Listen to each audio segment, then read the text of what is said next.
Hey guys, Money with Yumi here, where I talk about anything and everything related to money, and welcome back to another video. So you have money set aside now and you want to invest in something, anything, but hold on. Before you get too excited, there are 5 questions that you need to ask before you start investing. The first question to ask yourself is, how much do you have to invest? Look at your finances and calculate how much you can invest every month. For example, if your take-home pay is $3,000 and your expenses are $1,000, you have $2,000 left over to invest. And if you're one of those people that say that they don't have money left over to invest, or you're in debt, then you need to understand that you need to make a sacrifice. This is what you have to do to get out of your paycheck to paycheck situation. If you have a job and it's not enough, you might have to get a second job or third job. It's not hard to get a part-time job, so don't give yourself any excuses.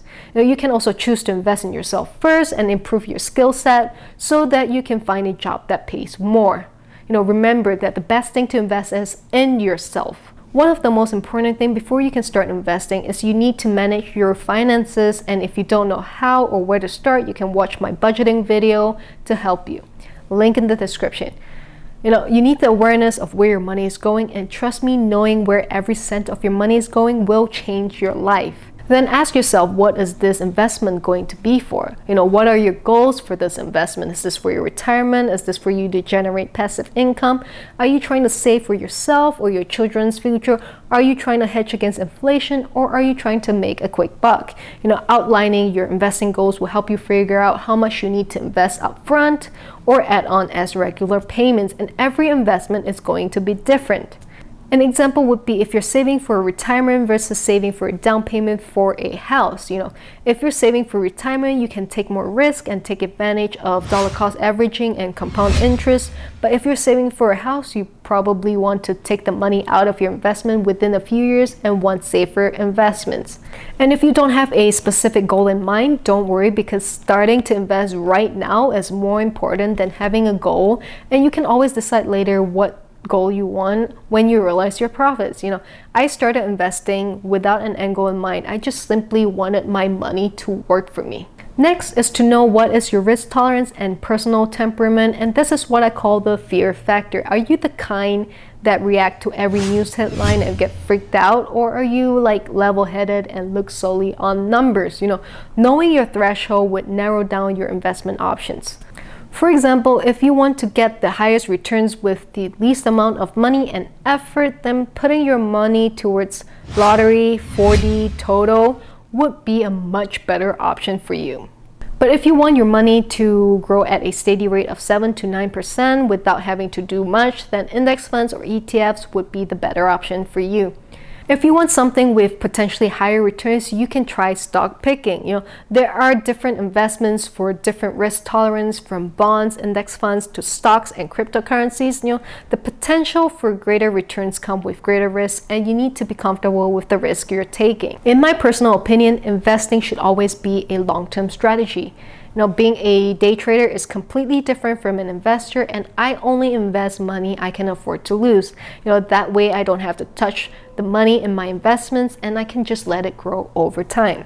The fourth question to ask yourself is whether you understand this investment. Are you investing in something simply because you saw it on TV, or you read a news article about it, or you watch a video on YouTube? While getting some sort of advice might seem like a good idea, you should understand how the investment works before buying into it.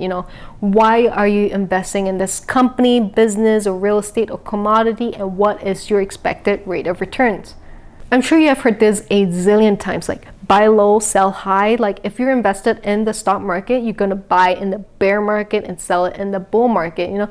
Don't be afraid when the market dips. I get really excited when this happens. Think of it like the Great Singapore Sales, where you can buy your favorite stocks at a heavy discount, and then all you have to do is buy and hold until the market recovers. You also need to know the cost of your investment. If you're buying stocks through a brokerage firm, what are the trading fees for buying and selling the stock? If you're investing through a financial advisor, you need to know what are their fees or commissions.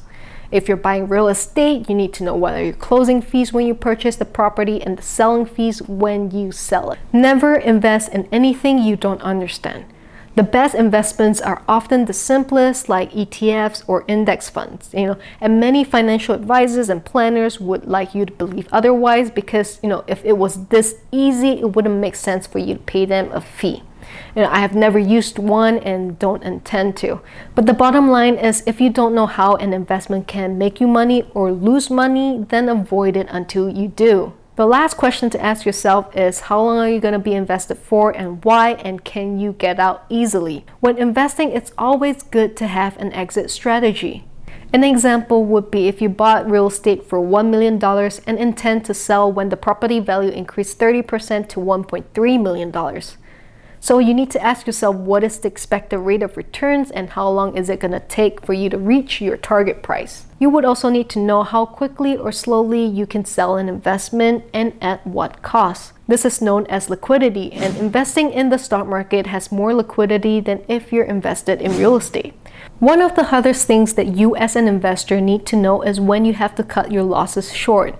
The worst scenarios in investing is not being able to sell a losing investment you want to exit. And sometimes the longer you wait, the more money you lose.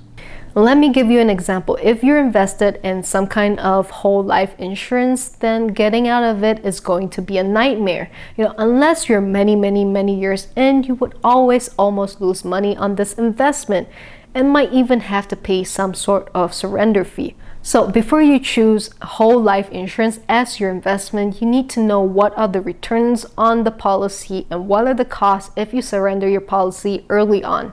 In my personal opinion, I would not suggest you to start your investment journey by getting a whole life insurance, but instead get term insurance and critical illness, which is a lot cheaper than life insurance, and invest the difference into the stock market.